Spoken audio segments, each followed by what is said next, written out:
Mursalat সূরায় যে আলাম নাহকুম শব্দ এসেছে, এই শব্দকে ইমাম হাফস রহমতুল্লাহ আলাইহির কিরাত অনুযায়ী ইদগাম করে সেটাকে আদায় করতে হয়।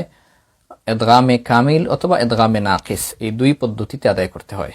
আল্লামা ফুলতুলি সাহেব কিবলা রহমতুল্লাহি আলাইহি তার আল কাউলুস সাদিদে এই দুই নিয়মটা উল্লেখ করেছেন। ইদগামে কামিলকে ইদগাম মুতাকারিবাইনে কামিল এবং ইদগামে নাকিস সেটা ইদগামে মুতাকারিবাইনে নাকিস হিসেবে উল্লেখ করেছেন।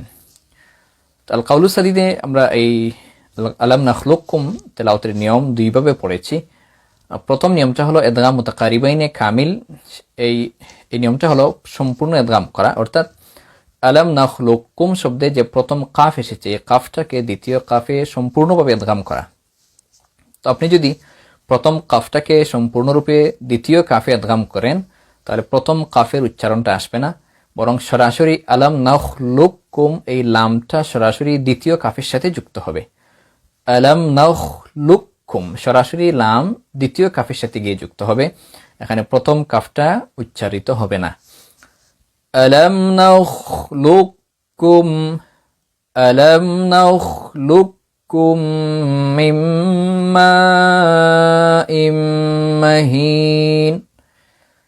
আবার বলছি, এটা যে ইদগাম মুতাকারিবাইন কামিল হলো যে আপনি যখন ইদগাম মুতাকারিবাইন কামিল নিয়মে পড়বেন তখন আলাম নাখলুকুম শব্দের প্রথম কাফটাকে দ্বিতীয় কাফে সম্পূর্ণ ইদগাম করে দিতে হবে।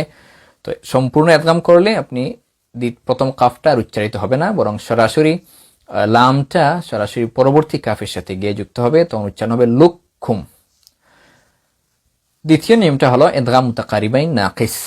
এই নিয়মটা হলো আল কাউলুস সাদিদের মধ্যে বলা হয়েছে ইদগাম এবং ইজহারের মধ্যবর্তী অবস্থায় এই নিয়মটা আদায় করা।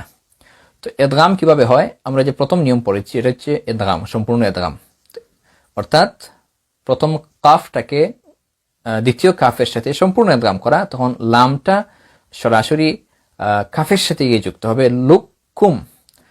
ইজহার হচ্ছে ইজহারের নিয়ম, এখানে ইজহার হচ্ছে কাফটাকে ইদগাম না করে বরং কাফের উপর যেহেতু সাকিন আছে তখন ইজহার যখন আপনি আদায় করবেন তখন কাফটা কলকলা হবে। আলাম নাখলুকুম কাফটা কলকলা হবে। কিন্তু দ্বিতীয় নিয়মে বলা হয়েছে যে এখানে ইদগামও হবে না আবার ইজহারও হবে না।